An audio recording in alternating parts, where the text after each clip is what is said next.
Welcome to মিষ্টি সৈকত লাইফস্টাইলে তোমাদেরকে অনেক অনেক স্বাগত। তো আরও একটি নতুন সকালে তোমাদেরকে জানাই আমাদের তরফ থেকে অনেক অনেক ভালোবাসা। তো তোমরা কেমন আছো বন্ধুরা? আশা করি তোমরা খুব খুব ভালো আছো। চলো আজকে ব্লগটি শুরু করা যাক। তো সকাল সকাল তোমাদের দাদাভাইয়ের জন্য দেখো আমি চা নিয়ে চলে এসেছি, আর তোমাদের দাদাভাই এখন চা খাচ্ছে। আর তোমাদের দাদাভাই আজকে 15 দিন বাদে কিন্তু কাজে বেরোচ্ছে, কারণ অনেক দিন যেহেতু ওর খুব শরীরটা খারাপ ছিল, যার জন্য কিন্তু বেরোতে পারিনি। আর বুঝতেই পারছো কতদিন আর বসে থাকবে, এখন শরীরটা মোটামুটি ভালো আছে, তাই আজকে থেকেই ও কিন্তু কাজ করা শুরু করে দিয়েছে। আর এই যে তোমাদের দাদাভাইয়ের জন্য টিফিন রেডি করে দিয়েছি, এগুলো নিয়েও বেরোবে। আর এর ভেতরে আছে ওষুধ, তো এগুলো নিয়েও আর কি এখন কাজে বেরোচ্ছে। বলছি ঠিক টাইমে খেয়ে নেবে, টাইম টাইম অন্তত খেয়ে নেবে। হ্যাঁ, যাও, সাবধানে যাবে। Good morning. বাবা তো বেরিয়ে গেল, তুমি উঠবে না? চোখটা খোলো, তাকাও এদিকে।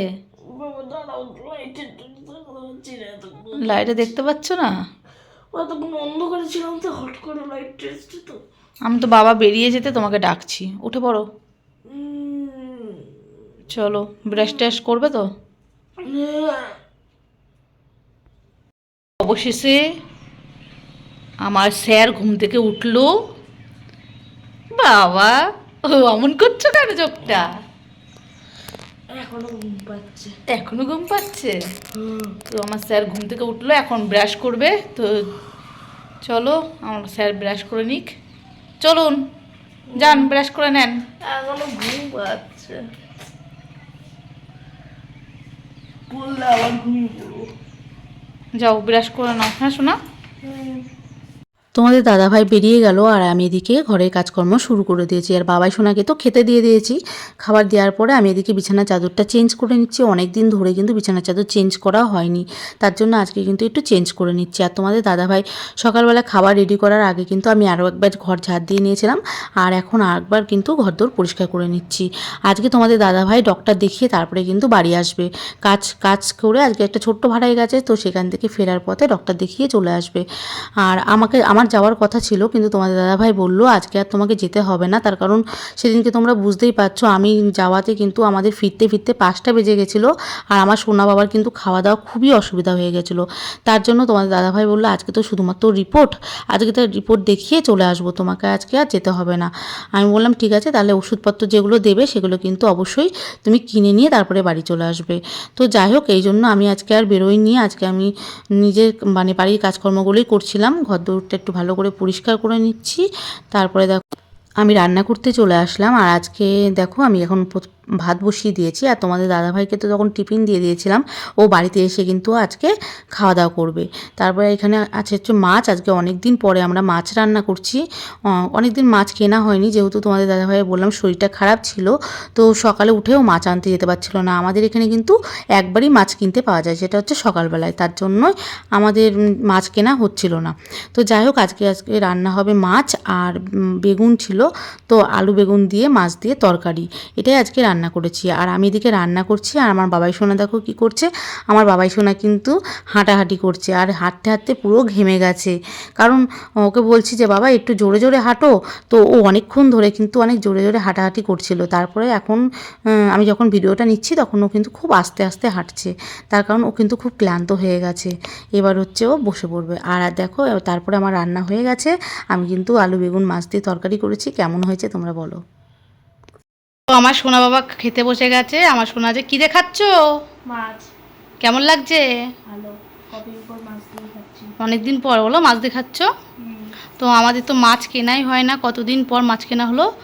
তো আজকে আমার বাবু মাছ খাচ্ছে। আমাদের শুধু ডিম আর মাংস হয়েই যাচ্ছিল। বাবু মাথাটা সোজা করে নিতে হয়, মুখে ভাতটা নিয়ে সোজা হয়ে যাবে। হ্যাঁ, তো আমার বাবু স্নান করেছে, এখন খাওয়া দাওয়া করতে বসলো। আর দেখো আমার বাবু এখন একা একা ভাত খাচ্ছে। আর তোমাদের দাদাভাই এখনও বাড়ি আসেনি। তোমাদের দাদাভাই বাড়ি আসলে আমরা দুজন একসাথে খেতে বসবো। তো চলো পরে আসছি। এইমাত্র বাড়ি ফিরলো। তো হাতে কি নিয়ে এসছো ওটা? হঠাৎ নিয়ে আসলে? তোমাদের দাদাভাই বাড়ি আসলে এবার খাওয়া দাওয়া করবে। চলো স্নান করে নিকো। খিদে পেয়েছে তো? হ্যাঁ, প্রচণ্ড প্রচণ্ড গরম। প্রচণ্ড গরম না? যাও তাহলে তাড়াতাড়ি স্নান করে নাও। তো তোমাদের দাদাভাই এখন স্নান করে নিক, তারপরে খাওয়া দাওয়া করবো। ছাদে যাবে না আজকে? না আজ আর ছাদে যাবো না, কালকে যাবো। ভালো লাগছে না নাকি? ভালো লাগছে না না, আর একটু পরেই সন্ধ্যা হয়ে যাবে। আর বাবু এইমাত্র ঘুম থেকে উঠলো, তো এখন বলছে আর যাবো না মা, এখন ও খাবে হচ্ছে তরমুজ। তোর বাবা নিয়ে এসেছে, এখন ও খাবে। আর ওর বাবা আজকে ওই ঘরে ঘুমোচ্ছে, যেহেতু আজকে বাবু আর আমি এখানে শুয়ে আছি, আর ওর বাবা আজকে ওই ঘরে ঘুমাচ্ছে। চলো পরে আসছি আবার সন্ধেবেলায়। আমার বাবু এখন তরমুজ খাচ্ছে, ওর বাবা নিয়ে এসেছে। কেমন বাবা, মিষ্টি? মিষ্টি না? আমি এখন সন্ধ্যাবেলায় জামা কাপড়গুলো গুছিয়ে নিচ্ছি। তো বন্ধুরা, তোমাদেরকে কি বলবো, একটা সত্যি কথা বলছি, যেটা হচ্ছে আমি কিন্তু জামা কাপড় কাচতে কিন্তু আমার একদমই অসুবিধা হয় না, কিন্তু এই জামা কাপড় ভাঁজ করাতে আমার যে কী কষ্ট হয় তোমাদেরকে কি বলবো। জামা কাপড়গুলো কিন্তু 2-3 দিন আগে কেচেছি, আর দেখো 2-3 দিন পর কিন্তু এখন আমি ভাঁজ করছি। আর তারপরে চলে আসলাম বাবাইকে ব্যায়াম করাতে। আর আমি বাবাইয়ের ব্যায়ামগুলো কিন্তু শেয়ার করি না তোমাদের সাথে প্রতিদিন, কিন্তু প্রতিদিন কিন্তু বাবাইয়ের কিন্তু এই ব্যায়ামগুলো করানো হয়। আর ব্যায়াম করাতে করাতে দেখো বাবাইয়ের কিন্তু পাগুলো অনেকটাই লুজ হয়ে গেছে। তোমরা যদি নিজের হাত দিয়ে দেখো তাহলে বুঝতে পারবে। আর আমার বাবাই সোনার প্রতিদিন এই ভিডিও মানে এই ব্যায়ামগুলো শেয়ার করা হয় না, এটাই কারণ বাবাইকে কিন্তু 1 ঘন্টা ধরে আমি কিন্তু এক্সারসাইজগুলো করাই। আর প্রতিদিন কি আর ক্যামেরা অন করে করানো যায় বলো? আর কিছু দাদাভাই বলেছো যে বাবাই কী কী ব্যায়াম করে, সেই জন্যেই কিন্তু আজকে এই ব্যায়াম কটা তোমাদের সাথে শেয়ার করলাম। আর বাবাই এখন খুব সুন্দরভাবে ব্যায়াম করছে, আর নিজে নিজে কিন্তু সকালবেলাগুলো নিজে নিজেই করে, তোমাদের আগেই বলেছি। আর যেদিনকে খুব শরীর খারাপ থাকে আমার একদমই ভালো লাগে না, যেদিনকে ওর বাবারও খুব শরীর খারাপ থাকে সেদিনকে কিন্তু বাবু নিজে নিজে একা একা যে ব্যায়ামগুলো সেগুলো করে। তো তোমাদের দাদাভাই আজকে কাজ থেকে ফেরার পথে ডক্টর দেখিয়ে তারপরে বাড়ি আসে, তোমরা তো দেখলে তখন বাড়ি আসলো তরমুজ নিয়ে।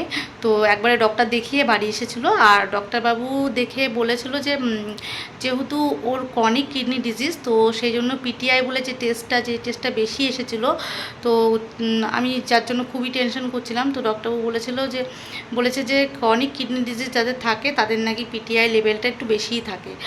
আর যেহেতু রক্তে ফসফরাসের মাত্রা বেশি আছে, তার জন্য কিছু ওষুধ দিয়েছে, আর পিটিআই টেস্টের কিছু ওষুধ দিয়েছে তোমাদের দাদাভাইকে। তো আর বাদবাকি রক্তের রিপোর্ট নাকি ঠিকই আছে। যাই হোক, তোমাদের দাদাভাই মোটামুটি এখন ভালোই আছে। চলো, আবার তোমাদের দাদাভাই এখন রাস্তায় বেরিয়েছে, দেখো বাবু আর আমি ঘরে বসে আছি। বাবু এখন পড়তে বসবে, চলো পরে আসছি। কি ছবি আঁকছো? কানে ফোন নিয়ে কথা বলতে হয়, তো তুমি ফোন করছো কানে না নিয়ে। কি ছবি আঁকছো? এখন দিদির সাথে গল্প হচ্ছে। মানুষ কি ছবি আঁকছে সেই নিয়ে এখন দিদির সাথে গল্প করছে। মাসি আবার কোথায় ঘুরতে যাচ্ছে?